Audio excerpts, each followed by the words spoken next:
75 men are about to die, and the only man who can save them refused to carry a gun. This is the story of Desmond Doss, the medic they called a coward until he did the impossible. May 5th, 1945. Okinawa. The U.S. Army had just been ordered to retreat. For days, the Americans had been trying to take a 400-foot cliff called Hacksaw Ridge, and for days they had been thrown back.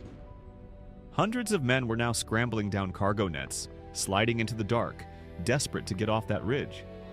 But dozens of wounded were left behind, bleeding, broken, trapped under enemy fire with no way out. Then one man stayed. He carried no rifle. He fired no shots. He had no rank, no authority, and no backup. And by sunrise, he had lowered 75 wounded soldiers to safety, one at a time, with his bare hands and a rope. His name was Desmond Doss, and this is how a medic without a weapon became the first conscientious objector to win the Medal of Honor. Desmond Doss grew up in Lynchburg, Virginia during the Great Depression, a Seventh-day Adventist, church every Saturday, no work on the Sabbath. His mother was soft-spoken but tough. She taught him one rule from the Bible that would define his entire life: "Thou shalt not kill." And that one line stuck in his head like steel. Life at home was rough. His father was a veteran who came back from World War I broken. He drank, he got angry. One night a fight broke out in their house and a gun was pulled. Things were about to get bad. His mother looked at young Desmond and handed him the pistol. Her voice was shaking. "Hide this." Running into the dark with that gun in his hand, Desmond made a promise to God. "I will never carry a gun." Not out of fear, out of conviction. He didn't know it then, but that promise would be tested on the worst battlefield in the Pacific.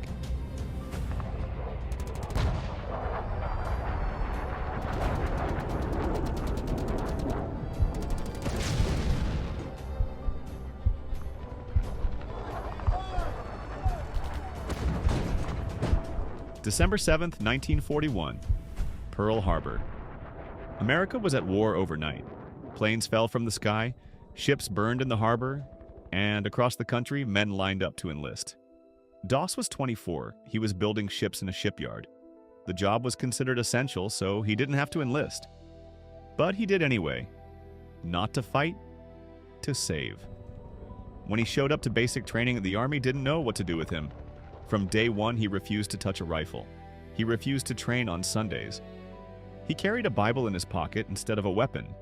The other soldiers called him names: coward, preacher. They threw boots at him while he slept. Drill sergeants screamed in his face. Officers tried to have him discharged for being mentally unfit, but the law protected him. Conscientious objector, medic. So Doss did the only thing he could do. He trained harder than anyone else. He ran faster, did more push-ups, learned every field dressing and tourniquet by heart. Not to prove them wrong with words, but with action. Months turned into a year. Then Guam. Then Leyte. Men who once mocked him started watching him crawl through mud and bullets to drag them out. No weapon. Just faith and a medic bag? By spring 1945, the orders came down. Okinawa. Okinawa was supposed to be the last island before Japan. Take this, and the war was almost over. But the Japanese knew that too, and they had dug in. In the middle of the island was a cliff. The Americans called it Hacksaw Ridge. The Japanese called it the Maeda Escarpment. 400 feet straight up. No road, no ramp. To get to the top, American soldiers had to climb cargo nets with 60 pounds of gear on their backs, while Japanese machine guns and mortars waited above them. The Japanese had built an entire city underground. Tunnels connected everything. They could disappear into the ground and attack from behind. The Americans would take the ridge in the morning, then get pushed off by nightfall. Again and again. The ground was soaked with blood. Until May 5th. The retreat order finally came. It was too costly. Too many dead. Men slid down the nets as fast as they could, but the wounded couldn't move. Some had no legs. Some were unconscious. They were left up there to die. Desmond heard them crying from above, so he stayed. Alone. No weapon, No help coming. Just a medic bag and a rope. Through the entire night, he crawled across the ridge. He bandaged wounds. He dragged men to the edge. He tied a rope around each soldier and slowly lowered them 400 feet down the cliff face. Then he climbed back up to get the next one. Enemy fire lit up the ridge the whole time. Bullets cracked overhead. Mortars shook the ground. Between trips, Desmond would whisper a prayer. Lord, please help me get one more. One more. Again. By morning, it was over.